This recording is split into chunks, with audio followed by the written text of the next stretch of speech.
Mitson, a co-executive director of the admissions office at Tuck. And I'm Lesley Nesbitt. I'm one of the associate directors in the Tuck admissions office. And this is the top 10 admissions questions, and I will start.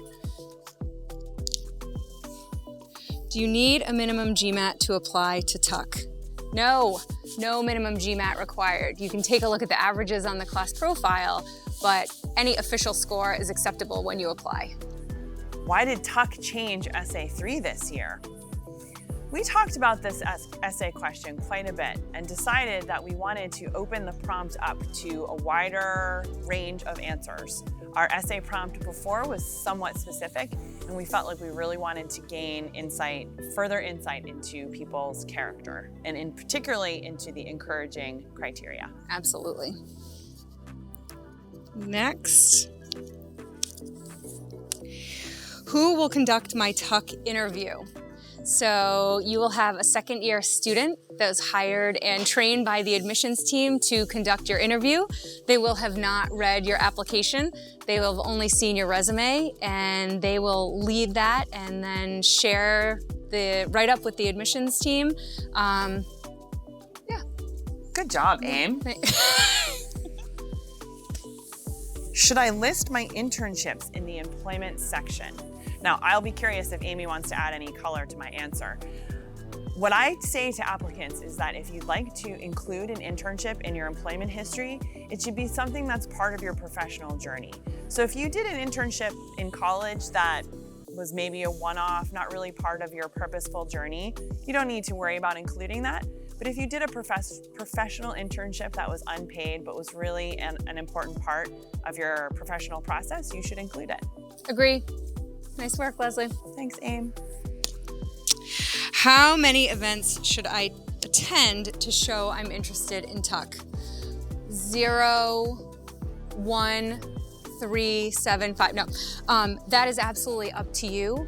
We host admissions events, so you have the opportunity to get to know us. There are successful applicants every year who have attended 0, and then others who've attended many more.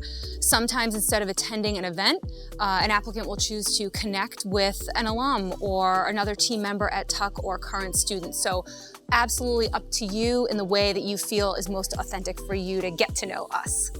I love that answer, Amy, and I would add that we host all these events with all these access points so that you can get what you need from them. We're not keeping track necessarily of a tally of how many you've done or how many you haven't done. So it's really there for your benefit and much less for us. What is the best way to get to know Tuck?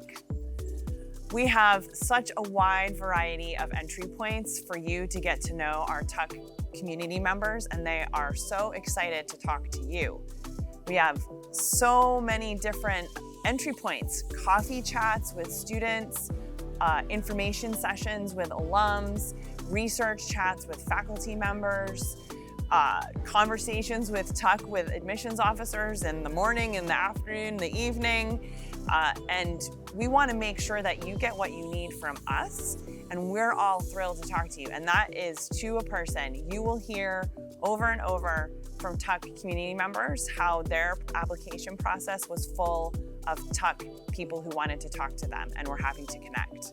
And if scheduling does not allow for you to attend an event or those conversations, through the Tuck 360 blog and other writing, there is also a way to get a window into what we're looking for and understanding the student community at Tuck. Does my resume have to be one page? I would love, our admissions committee would love for your resume to be one page. You can look at a great write-up on the Tuck 360 blog about the Tuck format for the resume and an example. You can of course have your creativity in there and write the resume as you wish, but it'd be wonderful to have it as one page. There are of course some exceptions, but we do hope that you'll turn it in one page. We have many other pages to read after that when we dive into your application. I also like to tell applicants that the exercise of creating a one-page resume, if you don't have one already, is actually a really important part of the reflection process, and Amy's sort of talking about that here. where it means that you spending time of condensing your resume into one page, thinking about those important pieces is really going to be an important part of setting you up for success for your interview, for recruiting, all of that. So I agree with you, Amy. What is the admissions committee trying to evaluate from the interview? Here, we are really trying to gauge who you are as a person in real life, IRL. And this is an opportunity for you to tell your story to the second-year student who is your interviewer, but then also sort of indirectly through their write-up that we see as admissions committee members, who you are as a person. You get to add color to your essays, add color to your resume. So we're really looking to see how you present yourself, how you talk about your professional experience up to this point, how you see your time at Tuck, what you'll contribute, what you'll take away, and to get a bit of a sense of who you'll be for your 2 years and beyond at Tuck. So there's a lot there, but it's really your opportunity to tell your story in your voice and add some detail to what you've already shared with us in your application.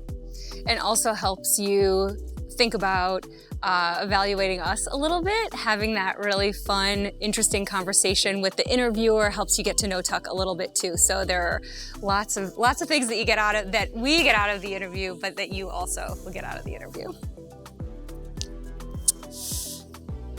I don't want to ask my supervisor for a letter of reference. What do I do? You may proceed and still be successful by not asking your supervisor for a letter of reference. It happens often in the application process, and you may want to use a bullet point in your optional essay to talk about why you've made the choice of recommenders that you have. We love to see applicants be able to ask for a letter of reference from their current supervisor, but it's not always possible. So that doesn't mean that it's the end of the road for your application.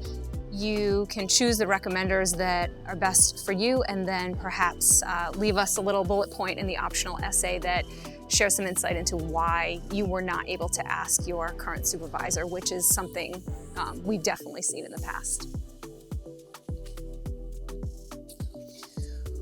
What are the best resources for me to look through when I'm applying?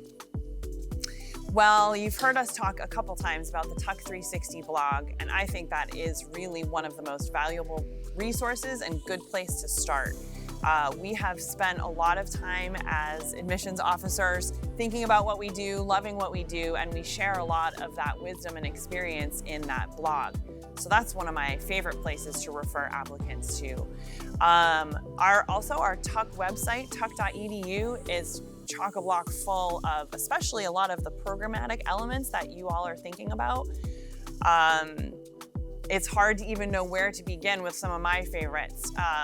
I like to refer applicants to the centers. We have 6 different centers here at Tuck, and they're wonderful, cross-collaborative, cross-disciplinary places to really exponentiate your journey when you come as a Tuck student. But they're really informative in terms of academics and program and people. So that's one of my favorite parts of the tuck.edu website, but I can think of a lot of other resources there. Tuck Go, program office, student life. So I think those are my 2 favorites. Do you want to add some, Amy? All of that, and depending upon what you need, right? Like if it's the nitty-gritty of how to apply, how to fill in a certain section of the application, what are the things that you actually need?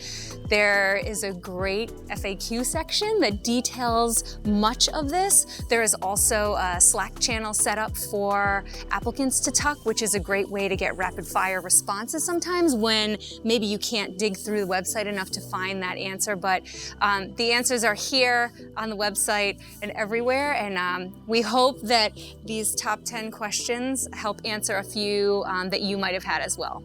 Thanks for your time.